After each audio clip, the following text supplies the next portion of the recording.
He shall be great and shall be called the Son of the Highest, and the Lord God shall give unto him the throne of his father David. You see there? And he shall reign over the house of Jacob. What is the house of Jacob?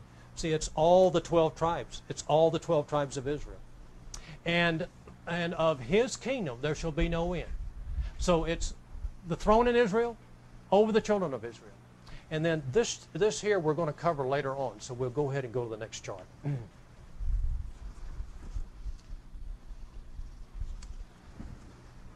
Christ will come back and he's going to establish the kingdom. And it's going to be a kingdom first in the land of Israel, and then it's going to fill the whole earth. And that's what we find the prophet Daniel telling us here in Daniel chapter 2, verse 44. He says, in the days of these kings mean the kings that are reigning in the final days, shall the God of heaven set up a kingdom which shall never be destroyed, and the kingdom shall not be left to other people, but it shall break in pieces and consume all these kingdoms, and it shall stand forever. What could be any plainer? And then we find Micah, the prophet Micah. He adds to this. He says that I will make, and just getting to the right to the verses, I will make her that halted a remnant, and her that was cast far off a strong nation, and the Lord shall reign over them in Mount Zion from henceforth even forever. See, there's that Mount Zion again, which is another term for Jerusalem, as we have mentioned. And then he says, O tower of the flock, the stronghold of the daughter of Zion, unto thee shall it come, even the first dominion of the kingdom shall come to the daughter of Jerusalem. That means this worldwide kingdom that Christ is going to set up, the core of it, the nucleus of it, is going to be right there in Jerusalem, and it's going to be the kingdom of Israel. And it's the kingdom of Israel is going to be the first dominion. Next chart, please. First dominion, core, the epicenter of this worldwide kingdom is going to be right there in the land of Israel. And so this is what we find about the natural Jew that's going to come back. All over the world, all the natural Jews all over the world are going to be brought back into the land of Israel. They're all going to come back. And where they crucified him and rejected him the first time, they're going to accept him the second time he comes. And we find the prophet Jeremiah saying this, says, I will make a new covenant with the house of Israel and with the house of Judah. So it's all of them, all the 12 tribes.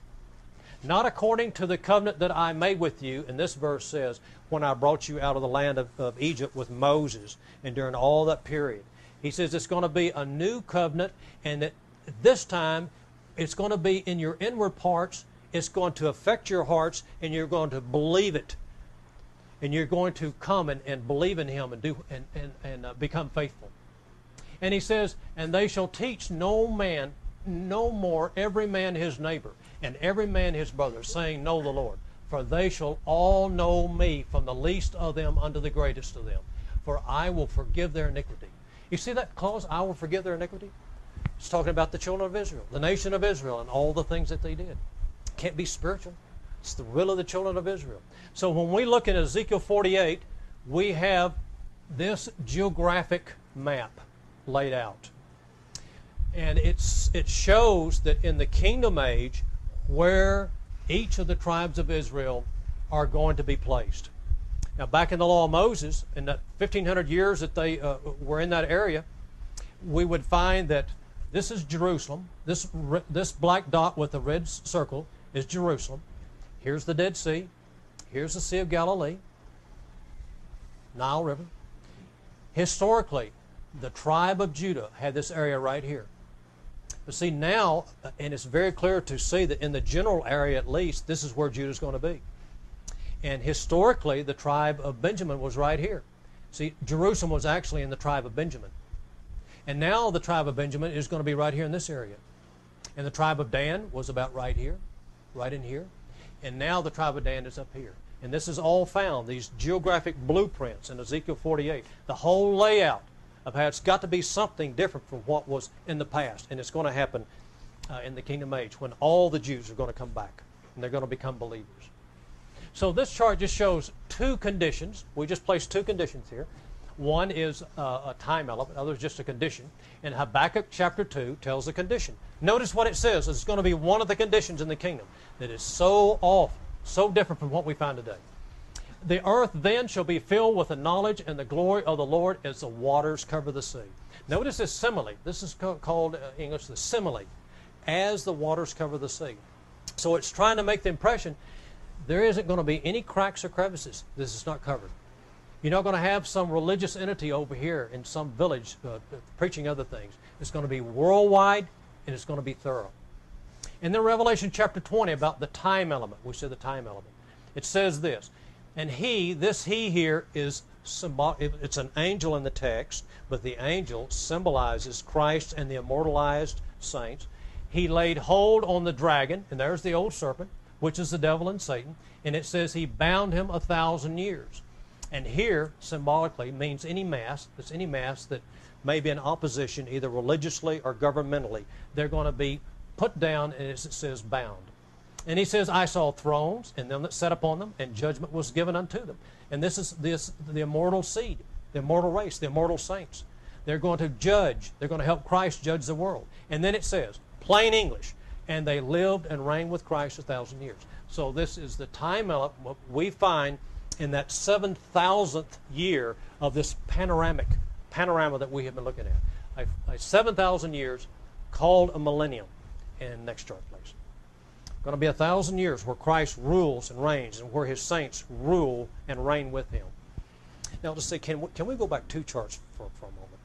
I apologize. Just flip. It's the map. This map right here.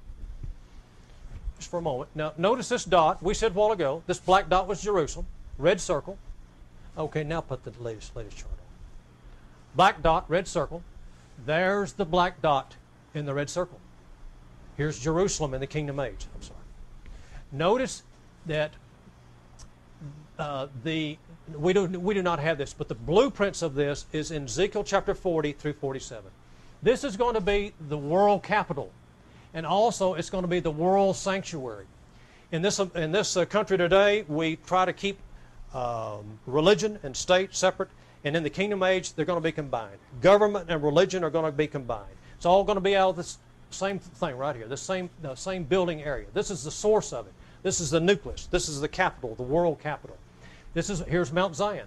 Remember we saw Mount Zion in some of those other charts? Here is Mount Zion. Going to have an altar. Animal sacrifices are going to be restored, and many other things that are going to be restored. This is about 1 mile square, and underneath these porches, they're going to have water running.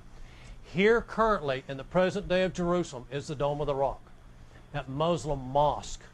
So right here is the Mount of Olives, and we have water running from the other side.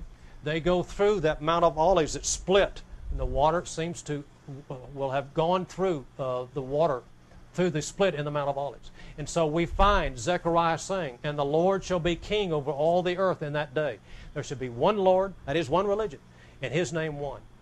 And then it says that it shall come to pass during this millennium that of all the nations which came up against Jerusalem, they shall go up from year to year to worship the King of Kings and Lord of Hosts.